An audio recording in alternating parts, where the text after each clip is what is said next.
La cultura es de todos. Ministerio de Cultura.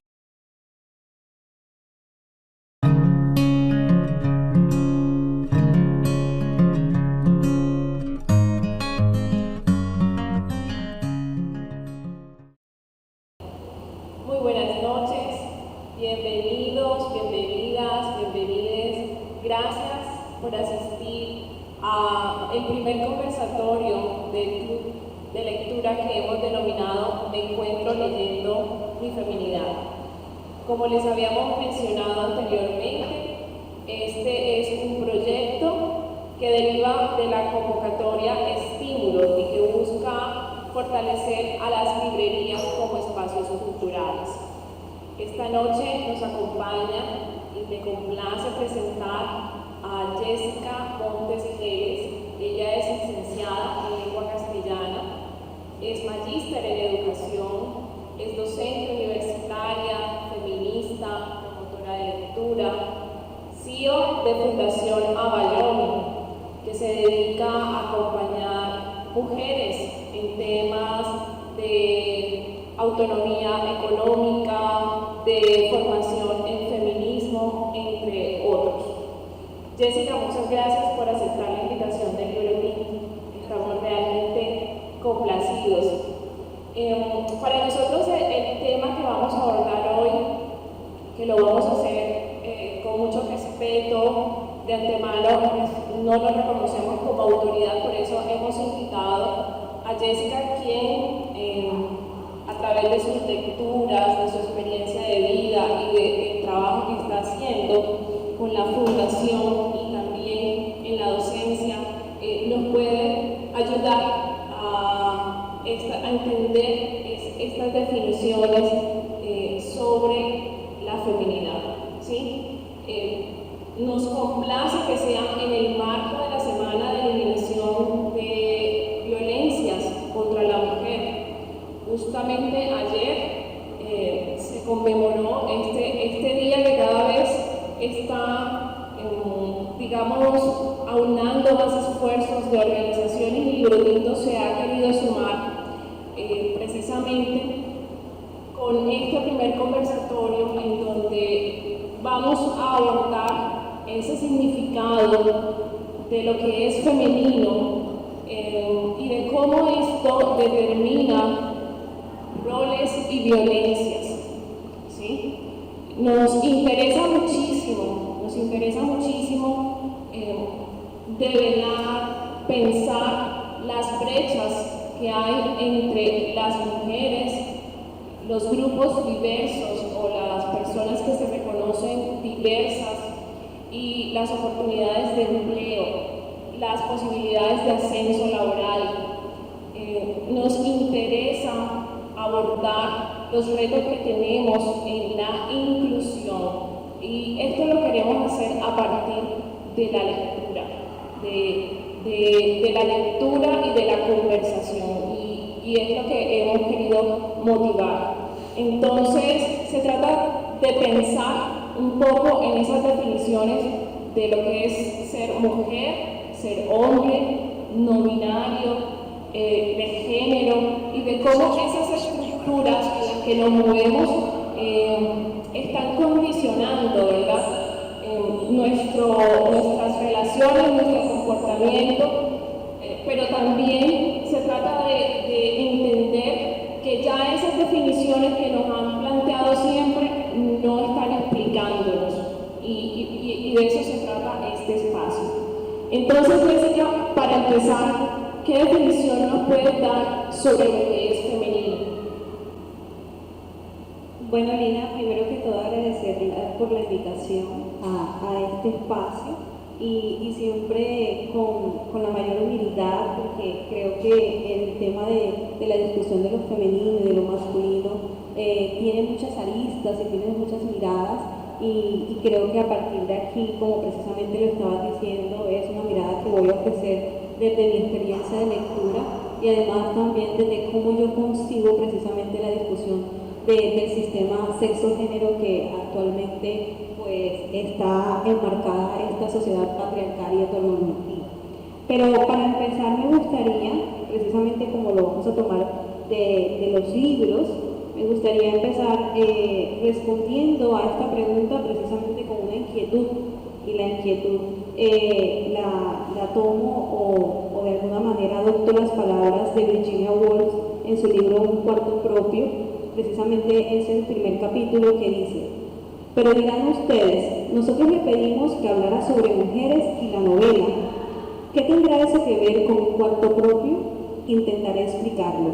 Cuando me pidieron que hablase sobre las mujeres y la novela, me senté en la orilla del río y me puse a pensar lo que esas palabras querrían decir. Podían significar simplemente unas observaciones sobre Fanny Bunner, otras sobre Jane Austen, un tributo a Bronte y un esbozo sobre la casa parroquial de Hogwarts bajo la nieve, algunas eventuales ironías sobre Mitford, una respetuosa alusión a George Eliot, una referencia a Mr. Gadget y asunto concluido. Pero repensándola bien, la empresa no me pareció tan sencilla. El tema, las mujeres y la novela, puede querer decir, y ustedes pueden querer que quiera decir, las mujeres y lo que parece, o si no, las mujeres y las novelas que escriben, o tal vez las mujeres y las novelas que escriben sobre las mujeres, o esas tres cosas mezcladas. Y esto último puede ser lo que ustedes quieran que estudie. ¿Por qué atribuyo estas palabras precisamente para iniciar este conversatorio? Porque creo que sentí lo mismo cuando recibí la invitación para hablar de lo femenino, de la feminidad. Creo que se podría abordar desde diferentes miradas y de alguna manera nunca llegaríamos de pronto a una unanimidad sobre el concepto de lo femenino. Lo que sí yo quisiera describir aquí y que eventualmente es necesario para las discusiones de género y para precisamente abordar lo que tiene que ver con las brechas que existen de desigualdad entre hombres y mujeres, que trabaja actualmente el CEPAL, que trabaja también ONU Mujeres y la Consejería Presidencial para la Equidad de Género, es ese sistema de sexo-género que nosotros actualmente, socialmente está construido. Y que precisamente lo abordamos desde esa mirada de las diferencias que existen preestablecidas para los hombres y las mujeres biológicamente nacidos, hombres con pene, mujeres con vagina, y esa construcción que se da socialmente, que se le considera sexo entonces a esas atribuciones, cualidades, actitudes, situaciones y también gustos o acciones que debemos tener por haber nacido de un sexo o de otro. Entonces, este sistema de género no es algo que se plantea, no es algo reciente. Lo vamos a ver desde, por ejemplo, Simone de Beauvoir, El segundo sexo, y por allá en 1949, cuando plantea esa tan reconocida frase y aún discutida frase de no se hace mujer, se llega a hacerlo, y que todavía la gente discute, que todavía la gente le cuesta entender que no nacemos mujeres condicionadas a ciertas actitudes, a ciertas carreras universitarias, a ciertos fines o propósitos, como por ejemplo la maternidad, como por ejemplo el llegar a ser amas de casa o tener un esposo. Y no queremos decir que las mujeres que quieran esto está mal, sino que simplemente podamos hacer mujeres diversas, que tengamos la libertad de poder decidir sobre nuestro cuerpo, poder decidir sobre nuestras acciones, poder decidir también sobre cómo queremos, por ejemplo, vestirnos, cómo queremos, por ejemplo, salir a la calle en altas horas de la noche sin ser cosificadas, sin ser sexualizadas, sin ser abusadas. Entonces, plantear lo femenino creo que para mí sería desde mi mirada indefinible como mujer, porque la verdad creo que moverme entre lo femenino y lo masculino construido socialmente, o como lo que se ha construido socialmente, quedaría muy difícil. Y romper esas barreras es lo que precisamente de alguna manera nos hace libres, el poder definirnos como mujeres, pero como mujeres libres, como mujeres que podemos pensar, que podemos respetar la decisión de otras mujeres y que también estamos en una única búsqueda, que es la búsqueda por la equidad. Entonces, desde esta mirada del sistema sexo-género, nosotros vamos a encontrar, por ejemplo, ahí lo tenemos en pantalla,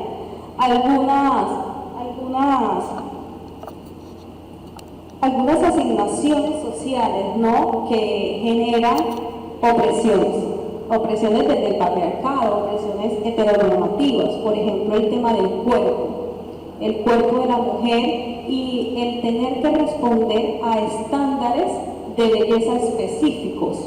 Y es algo que con lo que crecemos las mujeres, también en alguna medida los hombres, pero como en este caso precisamente queremos es hablar de las mujeres como tal, crecemos con esta necesidad de cumplir ciertos estándares que si nos vamos entonces a plantear otro tipo de discusiones son, además de ser patriarcales, heteronormativos, machistas, son estándares también eurocéntricos. Y ahí vamos a hablar entonces también de la lucha de las mujeres negras por la reivindicación de su cabello, de su color de piel. Entonces tú te vas a empezar a pensar que hay una pluralidad. Entonces ahí empezamos también a responder de pronto esa otra pregunta que más adelante vamos a discutir, y es por qué hablar de mujeres y no hablar de la mujer, porque precisamente somos múltiples, existen múltiples luchas dentro de los grupos minoritarios también de las mujeres, como las mujeres indígenas, las mujeres afro, que también son necesarias que sean visibilizadas. Entonces todo esto, precisamente desde el movimiento feminista, se empieza a discutir, se empieza a trabajar, se empieza a transformar el movimiento, que precisamente nace desde un movimiento anglosajón, pero que ya empieza también a tomarse otras miradas. Ahora, también vemos otros elementos del género que también generan opresión, como por ejemplo las presiones sociales. Hablábamos de la maternidad y yo creo que es muy común para nosotras las mujeres que ahorita mismo tenemos entre 30 y 35 años, la presión social de para cuándo los hijos, o para cuándo el matrimonio, o te está dejando el tren, está quedada, o bueno, todas estas connotaciones que se utilizan y en verdad son, que no solamente lo vemos de pronto de cualquier tipo de persona, puede ser nuestros padres, pueden ser nuestros parientes, incluso nuestros amigos, y también vamos a hablar de presiones sociales, por ejemplo, el caminar, estar en la calle a altas horas de la noche, o el por qué vistes así, y esto también va a traer otras repercusiones, por ejemplo, cuando hablamos de la violencia y nos damos cuenta por qué hay un alto índice de no denuncia hacia la violencia contra las mujeres, y es precisamente porque esta ejerción de esta opresión, en donde primero se piensa en culpar a la mujer antes que al victimario, en este caso que podría ser el hombre, ¿verdad? O un hombre. Y también, por ejemplo, las carreras universitarias también tienen esta tendencia desde esa construcción de sexo-género en el que precisamente también hay inclinación hacia ciertas profesiones, y eso también se va a ver reflejado en la brecha del empleo y del desempleo, porque entonces también tradicionalmente hay una deuda, y lo podemos ver en estudios históricos, por ejemplo, cuando hablamos del estudio el estudio de la historia de la educación de las mujeres, que precisamente desde el siglo XIX se construyen escuelas para educar mujeres para ciertos fines. Y esto perpetuado también porque hay estas construcciones sociales, patriarcales, en que todavía insisten en decirnos cómo ser y reproducir este tipo de estereotipos. Y bueno, lo confirmo como estudiante que fui de colegio de monjas, y claro, yo tenía clases específicas de bordado, de cocina, de tejido, porque eran oficios que toda mujer integral debía dominar la mecanografía, ¿verdad? Y bueno, yo hablando con Luifer, que es contemporáneo, me dice, no, pues yo no, mecanografía no, y muchísimo menos cocina, ¿sí? Es bien interesante, Jessica, porque precisamente desde el Libro Tinto hicimos el ejercicio de preguntarles a lectores, clientes Libro Tinto, cómo definían lo femenino, lo masculino, y son bien interesantes las respuestas que obtuvimos. Ok, antes de que pases a las respuestas, ¿podrías pasar a la anterior? Creo que esa no las volamos porque no, la siguiente, porque me emocioné. Esta imagen, para que podamos ver, ¿verdad? A veces cuando nosotros planteamos estas discusiones, hay mucha gente que dice, otra vez con lo mismo, ay, pero si ya eso lo sabemos. Pero cuando yo ingreso a internet a buscar precisamente, bueno, femenino, masculino, en imágenes, la primera imagen que me encuentro precisamente es la que estamos viendo en pantalla. Me asombra desde lo educativo, que son niñas y niños. Entonces yo puedo pensar también que esta imagen perfectamente la podemos estar utilizando en una escuela para seguir reproduciendo esta idea de la división del sistema sexo-género, para enseñarle a un niño y una niña qué es lo que hace y qué es lo que no hace, cuál es el color con el que viste y cuál es el color con el que no debe vestir. Entonces también pensar en que el niño ya llega a la casa y dice, es que yo no me quiero sentar en esa silla rosada, porque es que las sillas rosadas son para las niñas, y yo no me quiero jugar fútbol, dice una niña, porque es que en el colegio me dijeron que quien juega fútbol es el niño. Y creo que aquí está la apuesta, un poco de lo que intentamos hacer desde Abayomi, es precisamente eso, es precisamente formar profesores y profesoras con perspectiva de género, que empecemos a educar a los niños desde pequeños, por ejemplo, como dice mi sobrinita, las cosas no tienen género. Y ella dice, si yo quiero jugar fútbol, yo puedo jugar fútbol. Pero ver también entonces esta división, y si nos ponemos a pensar y ver la imagen bien, por ejemplo, la niña tiene un vestidito, la niña tiene una gallinita también, un helado, un café, una flor, unas bolsitas, todo muy romantizado también, que es algo que también podemos empezar a discutir, ¿no? Cómo lo femenino también se romantiza, entonces ya la mujer cuando quiere expresar su pensamiento, pero lo hace levantando un poco la voz, entonces ya es una mujer histérica, ya está loca, ya esta mujer ya es rebelde, como si el feminismo fuera un concepto negativo. Entonces también ahí también está la discusión. Y en los hombres, si vemos como las tuerquitas y el carro, miren, muy importante el carro, la bicicleta, no, me llama mucho la atención el bombillo encendido, que no lo tiene en el espacio de la niña. Entonces, ¿qué vemos? Aquí podemos ver, el bombillo siempre lo damos como luz, como inteligencia. Entonces, solo lo masculino o lo asociado a lo masculino es lo que genera la inteligencia. Bueno, el balón, miren que vemos como unos organizadores gráficos, podemos decir estadística, ¿no? Ingeniería, esas caras también que vemos allá, puede notar todo eso.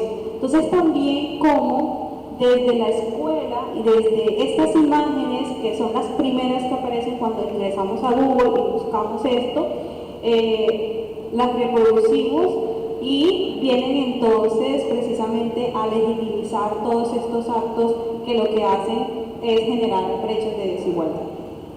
Y que finalmente están fijando el paradigma de lo que es femenino y de lo que es masculino, ¿verdad?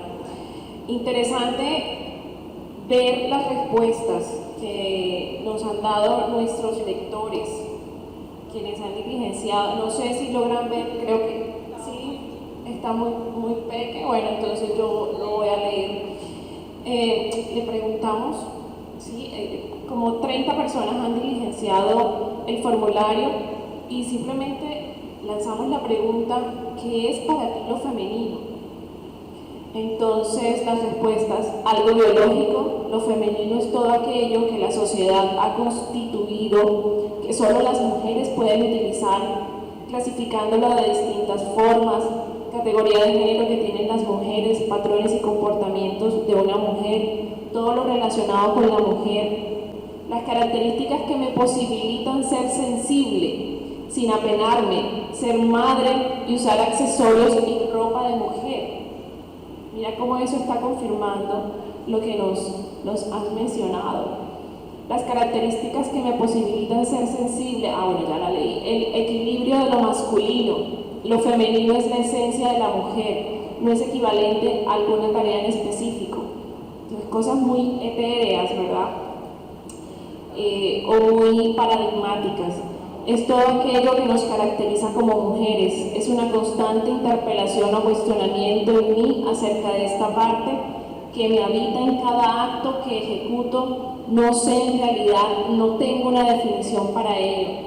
Esa respuesta también me pareció interesante y creo que viene de un hombre. He visto que muchas veces las personas asocian la feminidad a aspectos superficiales como la delicadeza y la preocupación por la belleza y la apariencia física. Creo que más allá de eso, la feminidad es un conjunto de características asociadas a la mujer que han sido constituidas a partir de experiencias, aprendizajes heredados, estereotipos, revoluciones. Creo que lo femenino va más allá de lo que enseñan las escuelas para señoritas, pero no encontramos una definición completa, ¿verdad? Y que nos dé luces de que realmente se puede explicar qué es lo femenino. Muchas personas me dijeron: oye, no sé, nunca me lo había preguntado. Sobre lo masculino, las características que me permiten ser brusca, burlona, no sentir culpa ni sensibilidades. El equilibrio de lo femenino. Lo masculino es simplemente ser un hombre. Es el conjunto de actitudes y conductas que tiene o desarrolla un ser humano para ser considerado masculino. Lo masculino para mí es en cierta forma hegemonía, imposición, dominación. He encontrado mucha potencial y belleza en muchas de las conductas y actitudes atribuidas a la masculinidad. Sin embargo, creo que todo esto está muy acaparado por el machismo y ese prejuicio de que es necesario ser predominantes. He tenido pocos referentes de sana masculinidad en mi vida. Por eso es un concepto que aún intento construir. Y así. Sí, aquí tenemos a un lector que ya está pensando como en ese nivel de la desaparición de géneros y de desaparición de categorías. Porque, Jessica, si bien lo masculino, lo femenino es un constructo cultural y está además en construcción, y bueno, ya otras vertientes están planteando la desaparición de esas categorías y lo inocuo que puede ser estar pensando en explicar estas categorías. ¿Por qué hablar de mujeres? ¿Por qué relevar una agenda para las mujeres cuando también hay grupos diversos que están demandando atención sobre el reconocimiento de sus derechos o sobre esta necesidad de pensarse o de estar en tránsito sobre su naturaleza? Claro, porque si lo tomamos desde la mirada del sexo biológico, entonces somos las mujeres más de la mitad de la población mundial, ¿no? Y en Colombia también somos más de la mitad de la población. Entonces, para mí, la pregunta sería: ¿por qué no hablar de mujeres? ¿O por qué hasta hoy hablar de mujeres? Y no plantearlo desde siglos anteriores. Entonces, ahí planteamos también la deuda histórica que existe alrededor del tema de las mujeres. ¿Por qué? Porque hay una deuda histórica, por ejemplo, si nos ponemos a pensar en el derecho al voto, hay una deuda histórica todavía con las mujeres que sufren mutilación femenina, hay una deuda histórica con la educación, hay una deuda histórica con el trabajo, hay una deuda histórica enorme con las mujeres que se sigue presentando en hechos estadísticos, por ejemplo, con los que vamos a estar viendo ahorita, y es esa brecha de desigualdad. Esa brecha de desigualdad precisamente por este sistema en que privilegia a los hombres, al sexo masculino, y genera opresión entonces hacia las mujeres. Entonces también porque debemos pensarnos, y creo que también acá vendría lo que les estaba comentando ahorita, en por qué no hablar de la mujer, sino hablar de las mujeres, porque tenemos que empezar o tenemos que mantenernos en esa ruptura, esa dislocación, como dice Malabou, esa dislocación de la identidad de la mujer como un ser único, como un ser puro, como un ser impoluto, como un ser que tiene un solo propósito para la vida. Entonces, el poder plantear esas mujeres diversas, esas mujeres múltiples, esas mujeres racializadas, esas mujeres indígenas, mujeres lesbianas, mujeres trans, el hecho de las mujeres como esa sujeta social que hace parte del mundo y que necesita ser reconocido y que necesita que se le devuelva el espacio que por tanto tiempo se le ha robado y que por tanto también ha generado toda esta brecha. También, porque me parece aquí en este libro de Florence Thomas, Conversaciones con Violeta, Florence no tiene una hija, mujer, no tiene una hija, entonces ella escribe este libro precisamente pensando en esa hija hipotética que no es feminista, y lo hace desde las estadísticas, mostrándole cuáles son las razones por las cuales, aunque la lucha feminista lleva muchos años, hay mucha tela por cortar. Entonces me gustaría también esta última razón de por qué hablar de las mujeres, tomarlo precisamente de un fragmento del libro que dice: entre madres e hijos no existe la rivalidad que casi siempre se impone, consciente o inconsciente, entre madres e hijas. Una rivalidad construida minuciosamente por una cultura patriarcal que nos prefiere rivales que cómplices y solidarias. Tal vez porque intuye, como lo recuerdan las mujeres de la librería de Milán, que la práctica de las relaciones entre mujeres es el instrumento femenino por excelencia de la transformación del mundo.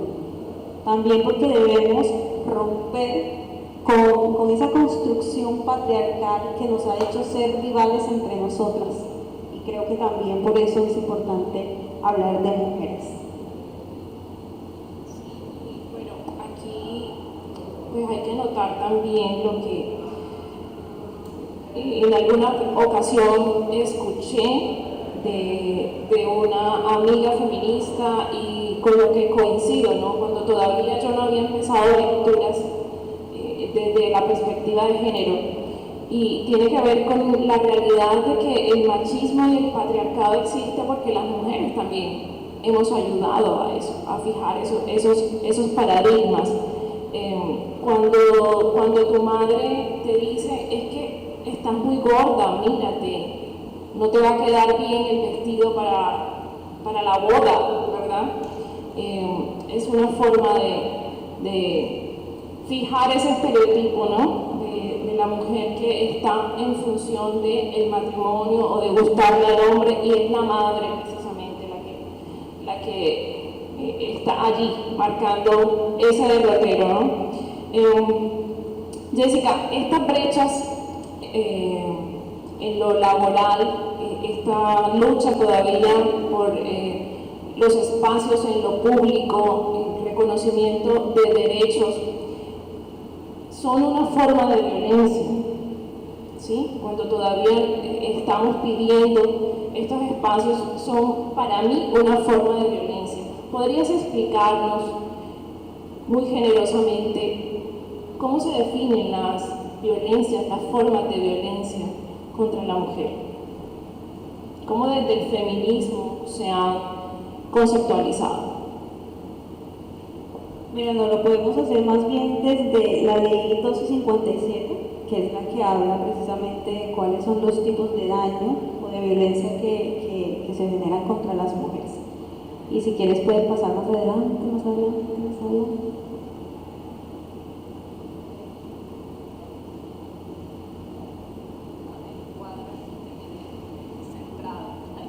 A decir eso.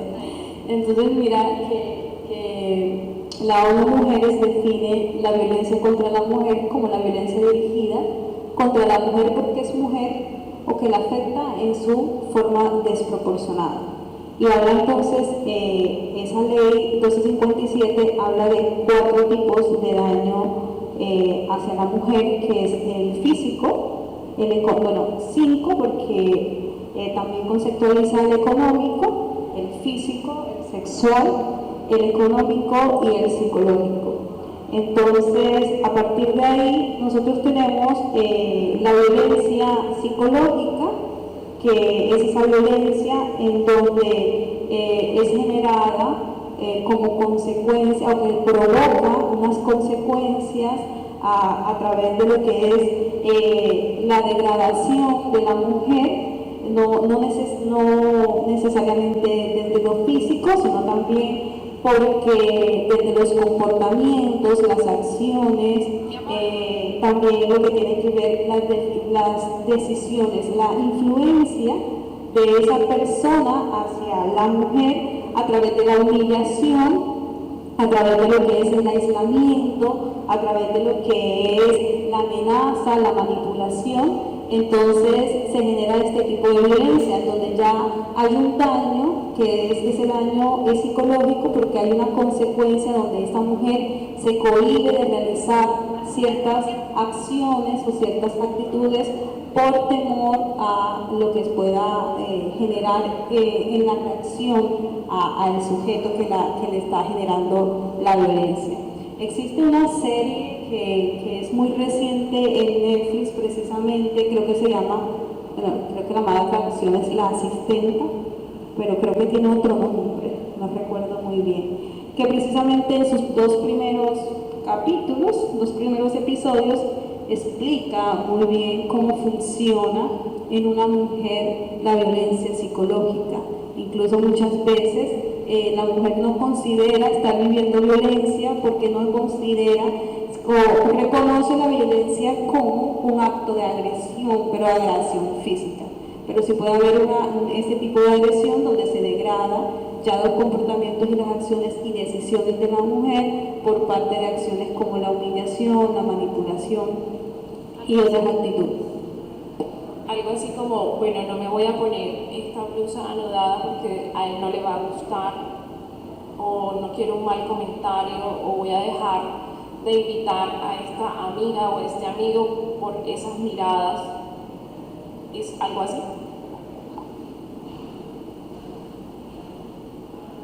Bien, entonces también existe la violencia física, ¿verdad? Que en este caso ya sabemos que es todo aquello que atente contra la integridad física de la mujer. Ya ahí sí necesitamos ejemplos, bueno, sí, los golpes y bueno, todo lo demás. Y llegar incluso a causar la muerte. Y que es lo que ya desde 2015 se reconoce legalmente como feminicidio. Y tenemos también la violencia sexual o el daño producido por la violencia sexual, que es toda acción que genera entonces un abuso sexual, lo que tiene que ver con mantener un acto sexual obligado con otra persona. Incluso este tipo de violencias a mí me parece muy importante hablar de ello, porque anteriormente creo que nos habían enseñado que cuando tienes una pareja, siempre vas a tener la responsabilidad de mantener acto sexual con esa pareja.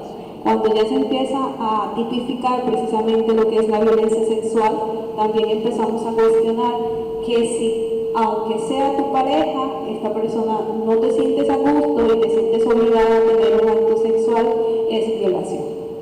Entonces eso es ahí empezamos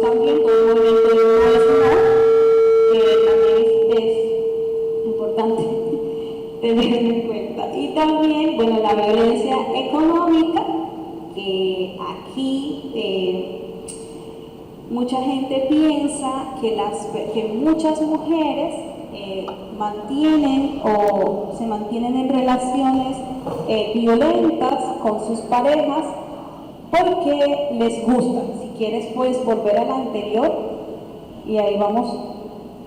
Ejemplo, este es un dato obtenido del informe del 2020 de hombres y mujeres, brecha de desigualdad en Colombia. Y con relación a la violencia, hay un dato que me llama mucho la atención y es el último dato que dice que el 61,8% de los hombres y el 60,1% de las mujeres están de acuerdo con que las mujeres que siguen con sus parejas después de ser golpeadas es porque les gusta. Y me parece absurdo que todavía estemos pensando en que una persona mantiene una relación con otra violenta porque le gusta.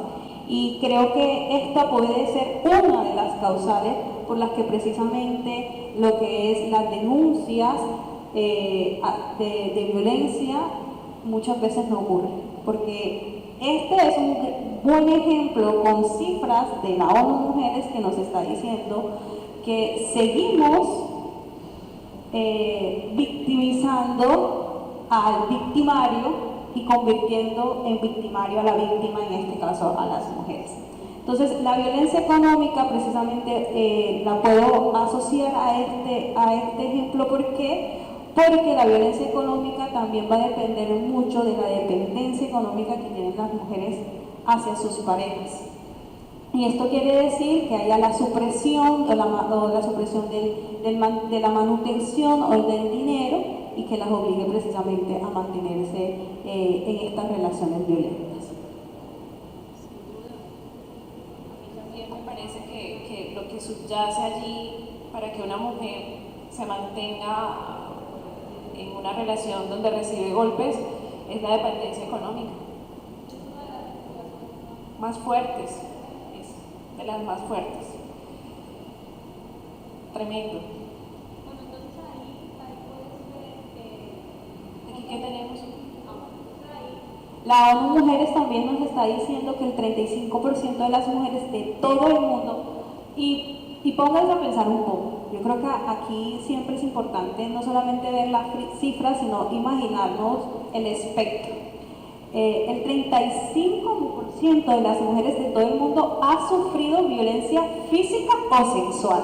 O sea, ni siquiera estamos hablando de violencia psicológica, violencia verbal, de acoso callejero, o sea, ni siquiera estamos hablando de eso. Porque si nos vamos a las cifras de los observatorios de acoso callejero que existen, creo que en Colombia existe uno, no sé qué tan activo esté, también nos dice que más del 80% de las mujeres admiten haber sufrido acoso callejero. Entonces aquí estamos hablando solamente de violencia física y sexual. Pero miren lo impresionante, y dice, por parte de un compañero sentimental o violencia sexual por parte de otra persona distinta a su compañero sentimental, sin incluir el acoso sexual en algún momento de su vida. Y la cifra es enorme, si nos damos cuenta que nosotros representamos casi 52% de la población mundial. Y aquí, entonces, es ponernos a pensar también, pero creo que lo podemos dejar para el final, en los casos abrumadores que estamos teniendo en Córdoba, ni siquiera de violencia, tenemos los casos de feminicidios, que este año han incrementado de manera abrupta. Pues no sé si lo quieres mirar en estos momentos, el que está más arriba, por favor. Y nos hace preguntarnos, yo creo que aquí ya no queda duda de por qué hablar de las mujeres, nos hace preguntarnos qué está pasando. ¿Qué está pasando en Córdoba? Y lo tomamos en Córdoba porque es nuestro contexto más cercano, pero podríamos hablar qué está pasando en Colombia, qué está pasando en el mundo. Pero qué está pasando en Córdoba cuando la última información que yo pude recopilar fue que me imagino fue una noticia del periódico La Razón allá por el 15 de julio y decía que a la fecha, es decir, hace 4 meses, había sucedido solo en Córdoba 17 feminicidios a la fecha.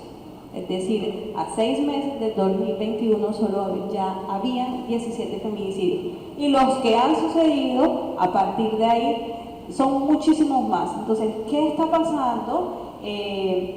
¿Por qué se siguen ejecutando estos actos de violencia contra la mujer? Y mira que en una de las noticias nos dice que Córdoba elevó la estadística de mujeres violentadas a un 300% este año. Entonces es impresionante lo que está sucediendo y que nos debe poner a pensar. Yo creo que ya esto no es tema de solo las mujeres, de ponernos a pensar pero qué está pasando y además cuáles van a ser las acciones afirmativas, las acciones políticas, judiciales y legales que se van a generar para que por lo menos llame la atención esto que está sucediendo. Un aumento considerable, 17 feminicidios a junio, es también abrumador. Jessica, 2 asuntos. El primero es, ¿cuánto se reveló la violencia contra la mujer en pandemia? ¿Qué escuchaste de eso? ¿Qué leíste sobre eso?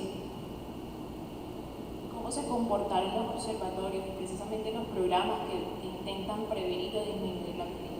Bueno, con respecto a la violencia no te tendría un dato específico, pero con respecto al movimiento económico, a la brecha de desigualdad económica, y me imagino que sucedió con todas las brechas, incluyendo la de violencia, hubo un aumento porcentual. Si quieres puedes subir un poquito para que podamos ver ese aumento, y te tengo las cifras del aumento de lo que es la brecha de desigualdad en la empleabilidad, porque precisamente realicé un estudio para el año pasado sobre eso.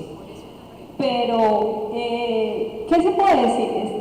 Hay un aumento, y es un aumento considerable. Antes estaba en 17 puntos porcentuales de diferencia, y mira que aumentó a 25,6 puntos porcentuales de diferencia en lo que tiene que ver en la brecha de empleo y pobreza.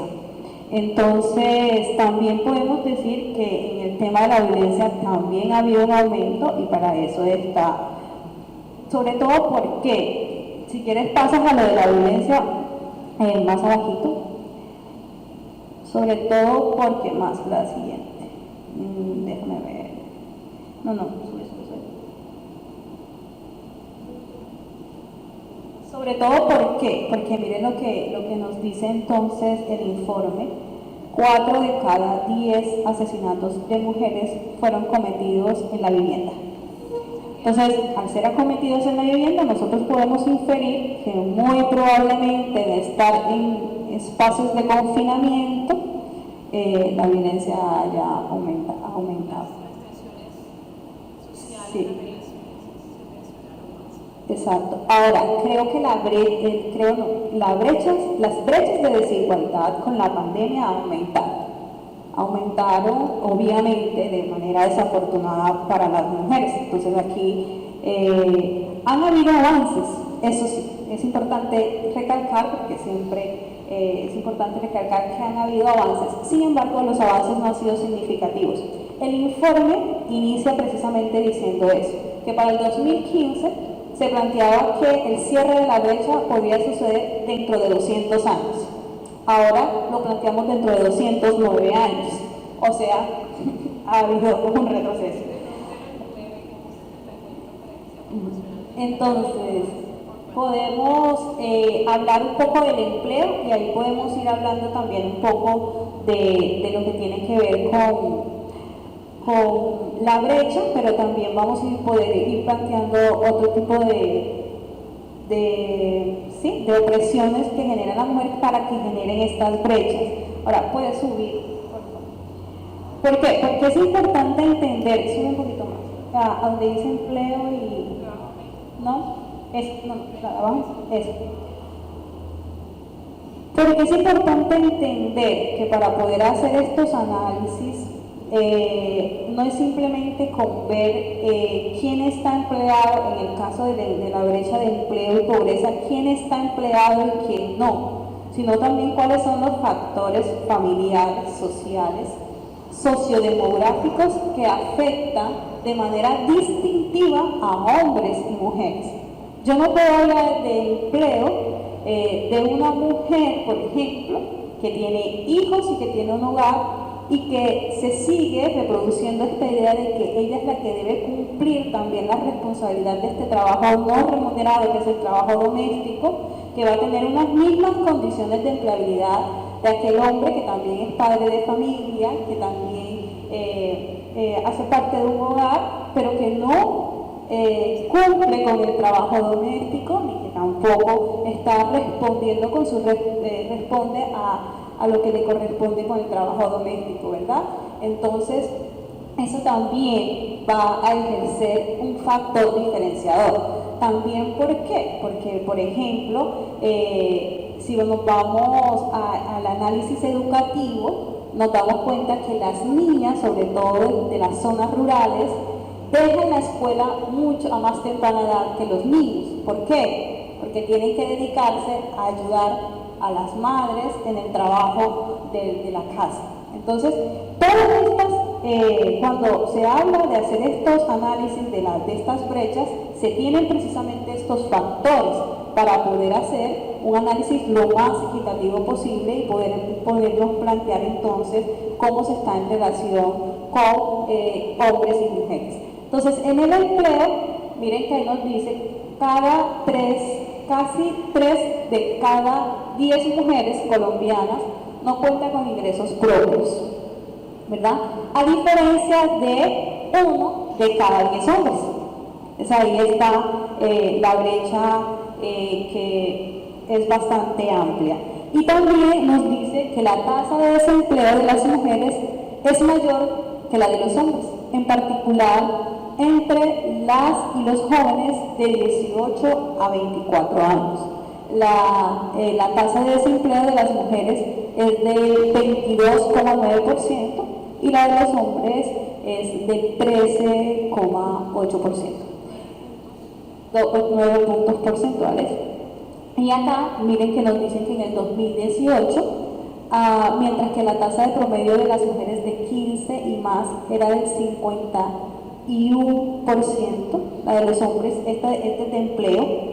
Entonces, mujeres entre 15 años y más, el 51% estaba empleada, pero la de los hombres era del 77,8%, es decir, que existe una diferencia entre de 25,9 puntos porcentuales, que viene siendo bastante significativa y que había sido reducida antes de la pandemia, pero con el tema de la pandemia aumenta. Otro asunto que me quedó pendiente cuando mostraste los titulares sobre feminicidios en Córdoba, yo recuerdo haber escuchado de una vecina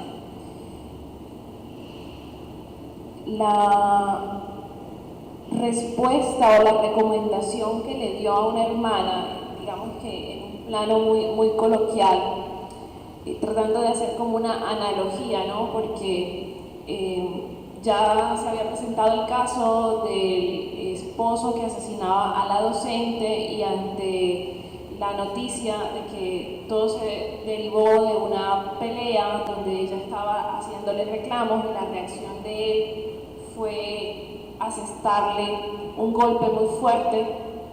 Entonces uno escuchaba como de las personas que relataban el hecho como de se lo buscó, o sea, ella le montó la cantaleta, lo estaba molestando, lo estaba acosando y el tipo reaccionó así. Entonces tú sentías en el tono, en la ligereza, como casi un aval, porque es que ella lo estaba cantaleteando, ¿sí? Y entonces yo recuerdo esa ligereza de esta persona conocida, recomendándole a la hermana que dejara de darle cantaleta al marido, no le fuera a pasar lo mismo que le pasó a la docente en un barrio del sur de la ciudad. Me pareció terrible escuchar eso y me llevó precisamente a medir cuánto avalamos, cuánto hemos interiorizado la violencia, cuánto la hemos naturalizado, que podemos llevar con tanta ligereza una recomendación que no tiene nada que ver, ¿sí? Y finalmente lo que está es reproduciendo ese paradigma de el hombre puede reaccionar así, puede violentar a la mujer porque es que es hombre. Y que ahí es responsabilidad de la mujer no provocar un acto de violencia a causa de porque es que esa es su naturaleza. Entonces ahí es donde también reproducimos todas estas construcciones sociales de lo femenino y lo masculino. Y es terrible porque no se menciona así, o sea, a ti no te lo dicen, no molestes a tu esposo porque te puede pegar, no, pero es en la ligereza, en la forma como se lleva el comentario, que implícitamente te están dando el mensaje, el hombre puede reaccionar así, y esa puede ser una consecuencia si lo molestas, si te pasas de cantaletera, es tremendo. Claro, creo que sí. Yo creo que ahí, para mí, aquí reflexionando aquí en voz alta, para mí el tema va más allá, entonces, bueno, es un tema de trasfondo, ¿no? Es una complejidad que debe iniciarse desde su deconstrucción, desde acciones afirmativas. Yo le apuesto a lo educativo, tú le puedes apostar a lo cultural, le podemos apostar a lo político. Sí, pero se necesita más que dialogarlo, más que hacerlo ver. Bueno, obviamente necesitamos reconocerlo. Es importante que tú, por ejemplo, que ya empiezas a pensarlo, a reconocerlo y a decir, espérate, aquí hay algo que no cuadra. Yo creo que ese es el primer paso y es lo primero que debemos hacer, pero más allá nos toca entonces pensar, bueno, ¿y qué hacemos? Yo por lo menos, como les digo, le apuesto a lo educativo, el poder enseñar a las niñas y a los niños lo que es la equidad desde el feminismo y la búsqueda de esa equidad desde construir sujetos y sujetas sociales que sean actores sociales que permitan la transformación. Y ya después sí vienen actos muy personales, muy particulares también, o acciones mucho más colectivas. Aquí en Córdoba tenemos varios grupos que realizan este tipo de acciones colectivas, por ejemplo, Caribeñas, que hace el catecismo feminista, que me parece muy interesante, y es educar precisamente en el feminismo a diversas comunidades y diversos barrios. Entonces, esto también implica un pensar, un reflexionar, pero también implica un accionar, un acceso. Sí, nosotros también estamos apostándole a esa perspectiva, promoviendo estos espacios de conversación y lecturas que nos permitan mirarnos y sobre todo develar esas grietas que nos hacen falta para reconstruir este tejido social. Jessica, te me adelantaste a la pregunta que te iba a hacer sobre las brechas, sin duda. Entonces, sobre las brechas, sobre cómo nosotros podemos trabajar en el cierre de brechas, porque, bueno, el trabajo colectivo, el activismo, este movimiento del Me Too, que sacudió la industria cinematográfica, derivó en cancelaciones de contratos para los acosadores, y que fue una caja de resonancia, lo que están haciendo las abortistas de Argentina, las tesistas, todo esto finalmente también está ayudando a ese despertar, a ese poner atención de las nuevas generaciones. ¿Y cómo has visto tú que tanto hombres como mujeres jóvenes están recibiendo esto? Tú que trabajas con universitarios, ¿cómo reciben, sobre todo la generación de los jóvenes, hombres, mujeres, digamos, todos estos activismos? Mira, ¿cómo lo reciben? Es que son múltiples, ¿no? Por ejemplo, mis estudiantes universitarios, las mujeres, lo reciben con mucho agrado. Creo que el sentirse apoyadas por profesoras feministas,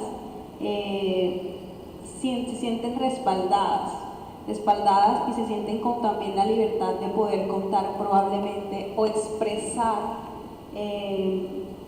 pensamientos que quizás no se atreven porque pueden ser juzgadas en entornos rodeados de personas machistas y que pueden ser entonces tildadas, bueno, también por todo el tema de sombrío que existe y que se ha creado en torno al feminismo, ¿no? Los chicos sí podemos decir que lo reciben un poco más con recelo creo que también hay una labor que debería empezar también por los hombres. Creo que ya nuestra labor de las feministas con las mujeres y también los hombres con las masculinidades no violentas, con todas estas acciones que pueden generar precisamente los hombres desde sus acciones y su repensar como sujetos, ¿verdad? Nosotros nos pensamos, nos deconstruimos como sujetas y que ellos también lo puedan hacer como sujetos. Yo creo que más bien también desde lo educativo plantear acciones como por ejemplo las lecturas, como por ejemplo no dejar pasar fechas, discutir, aunque mis clases pueden ser de pedagogía, mis clases pueden ser de literatura o de comprensión y producción de textos, yo puedo discutir en cualquier momento sobre alguna fecha conmemorativa, alguna fecha importante o llevar una noticia para que pueda ser reflexionada. Y pues para mí las lecturas, por ejemplo, leer mujeres, me parece que también dar esa cuota de lectura de literatura de mujeres en las escuelas y en las universidades a mí también me ha funcionado muchísimo. Ahora, en otros aspectos, en otros ámbitos, por ejemplo, creo que se necesitan acciones afirmativas que se cumplan, como los de los espacios de poder y el tema de la paridad, ¿no? La participación equitativa de las mujeres en los espacios de poder, estas acciones afirmativas como la cuota de género, pero no solamente la cuota de género, sino también que se pueda vigilar y en verdad se pueda hacer un seguimiento de que esta cuota de género se cumpla a cabalidad. Entonces creo que hay muchas acciones que podríamos realizar cada quien, cada uno, cada una desde su accionar y creo que construir red, para mí construir red también sería muy importante, por ejemplo en Córdoba, en Montería, poder organizar redes de acción. ¿Crees que falta?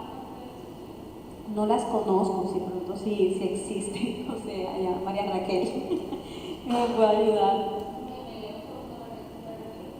Existen redes, además de las colectivas, existe una red aquí en Córdoba de mujeres feministas.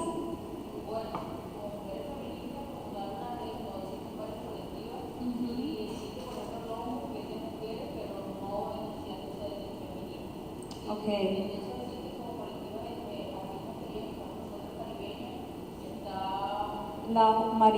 Juana y Juana.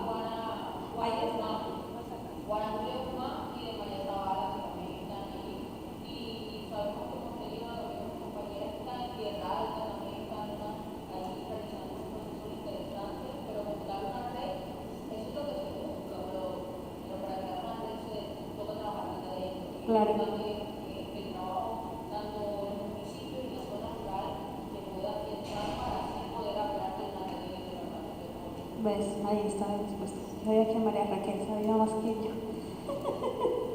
Bueno, entonces ahí tenemos, miren, las colectivas, no estábamos tan perdidas en ese sentido, caribeñas, que hacen un trabajo, es una colectiva feminista LGBT, y la colectiva Juana Julia Guzmán y el Círculo de Mujeres María Zavala, que son aquí en Montería con los que contamos, y que de antemano y que conozco a varias de ellas, el trabajo que realizan es un trabajo bastante significativo y que además de eso son muy receptivas muchas veces tenemos también la idea de que estos colectivos son cerrados, que no afectan a más nadie, que esto es, no sé, y resulta que no es así, al contrario, podemos encontrar mucho apoyo con estas colectivas feministas en Montería.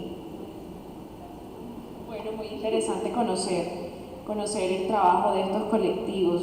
Yo tenía en el radar a Caribeñas, a Juana Julia no la tenía en el radar, y de María Zavala conozco muy poco. Entonces allí tenemos ese pendiente, queridos asistentes, como para revisar las redes de estos colectivos y ver de qué manera nosotros también podemos sumarnos. Jessica, ya para finalizar, bueno, y atendiendo a esa recomendación de que precisamente a través de la lectura podemos contribuir al cierre de brechas, en Libro Tinto hemos escogido para este club de lectura de Me Encuentro Leyendo la Feminidad, Beloved de Toni Morrison. Tú has leído a Toni Morrison, te has identificado con ella, la has conversado de manera informal con nosotros. ¿Podrías contarles a los asistentes qué opinas de Toni Morrison y de la lectura que Toni Morrison nos da precisamente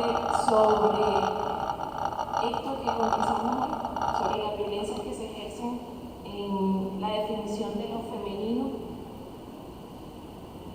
Bueno, mira, Toni Morrison es una escritora que precisamente se posiciona como una escritora negra, ¿verdad? Entonces vamos a encontrar en Toni Morrison una literatura escrita desde la mujer negra, ¿verdad? Y de las violencias, que también son diferenciadoras que viven las mujeres negras. En Beloved, pues, puedo leer entonces un fragmentico bastante corto aquí que me gusta para que puedan motivarse. Dice: una mujer completamente vestida emergió del agua. Apenas ganó la orilla seca del riachuelo, se sentó y apoyó la espalda en una morera. Permaneció allí todo el día y toda la noche, descansando la cabeza sobre el tronco, en una postura lo bastante relajada para agrietar el ala de su sombrero de paja. Le dolía todo, pero especialmente los pulmones. Empapada y con la respiración profunda, pasó esas horas tratando de vencer el peso de sus párpados. La brisa diurna le secó el vestido, el viento nocturno lo arrulló. Entonces, cuando hablamos de Toni Morrison, hablamos de una escritora que escribe desde las mujeres para las mujeres. Y precisamente leerla les va a permitir, a mí me ha permitido muchísimo conocer esas otras mujeres que se plantean desde las discriminaciones de lo negro. Podemos hablar entonces de la esclavitud, ¿verdad?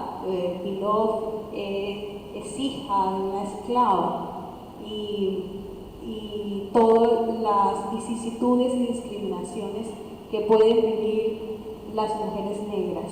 Y por eso creo que es importante poder leerla para que podamos reflexionar también como esas otras formas de violencia, pero también esas otras formas de resistencia de las mujeres, que los vemos a través de la literatura, pero que al verlas a través de la literatura la conectamos inmediatamente con una una realidad aún presente en territorios colombianos, en territorios africanos y también con una deuda histórica que tenemos con las mujeres negras y con el movimiento afrofeminista. Interesante, bueno, espero que con esta provocación queden ustedes como muy curiosos acerca de la obra de Toni Morrison. Acá trajimos una degustación literaria de Toni y de otros autores. Los invitamos a pasar por este stand para revisar y quedan cordialmente invitados a participar de este club que cerrará con la conversación de Toni Morrison. Jessica, muchas gracias por tus aportes. Muchas gracias por esta rica charla. Al público, mil gracias por acompañarnos y bueno, vamos a dar paso al siguiente conversatorio. Un aplauso para Jessica, por favor.